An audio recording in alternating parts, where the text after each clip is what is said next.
મુંબઈના ભારત ડાયમંડ બ્રુસમાં વેપાર બંધ કરી સુરત ડાયમંડ બ્રુસમાં આવવાની શરતોનો એજન્ડા પડતો મૂકી એસડીબીના સંચાલકોએ આજે મુંબઈના બીડીબીમાં વેપારીઓ દલાલો સાથે બેઠક યોજી હતી. અરવિંદ ધાનેરા, શાહ, અનુપ મહેતા, કિરીટ ભણસાળીના સહયોગથી મુંબઈના ભારત ડાયમંડ બ્રુસ ખાતે એસડીબીના સંચાલકોએ યોજેલી બેઠકમાં 1000 જેટલા વેપારીઓ દલાલો ઉપસ્થિત રહ્યા હતા.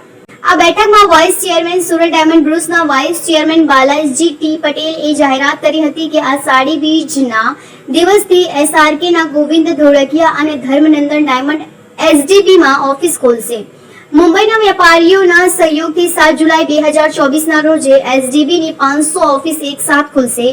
લાલજીભાઈ પટેલે જણાવ્યું હતું કે સુરત ડાયમંડ બ્રુસમાં બિઝનેસ શરૂ કરવા તડામાર તૈયારીઓ સાથે એસડીબી મેનેજમેન્ટ કમિટીની મુંબઈમાં એસડીબીના મેમ્બરો સાથે મીટિંગ યોજી હતી. સુરત ડાયમંડ બ્રુસ વતી ચેરમેન ગોવિંદ ધોળકિયા અને વાઇસ ચેરમેન લાલજી પટેલે તમામ મેમ્બરોને સંબોધતા કહ્યું હતું કે આપણો સૌ સાથ મળીને વિશ્વનું સૌથી મોટું office building Surat diamond Bruce બનાવ્યું છે. આ ઐતિહાસિક પ્રોજેક્ટના આપણે સૌ ભાગીદાર છીએ. નમસ્કાર મિત્રો, સુરત ડાયમંડ બ્રુસ વર્લ્ડની અંદર લાર્જેસ્ટ બિલ્ડિંગ બન્યો છે. તમામની અપેક્ષા સુરત ડાયમંડ બ્રુસ જલ્દી ચાલુ થાય એવી અપેક્ષા છે.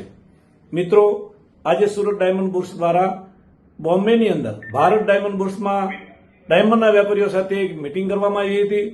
મિટિંગની અંદર 1000થી વધારે લોકો ઉપસ્થિત રહ્યા હતા અને અમે એમને 7 જુલાઈના રોજ 7 જુલાઈ ઓફિસ ચાલુ કરવા માટે સજેશન કર્યું.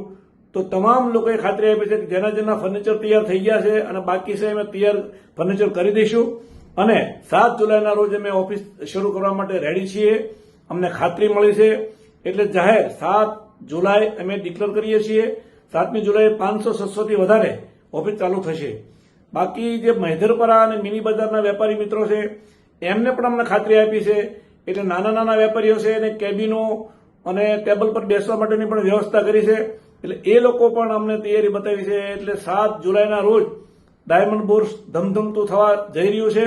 એની અમને ખુશી અને આનંદ છે. અસ્તુ ભારત માતા કી જય.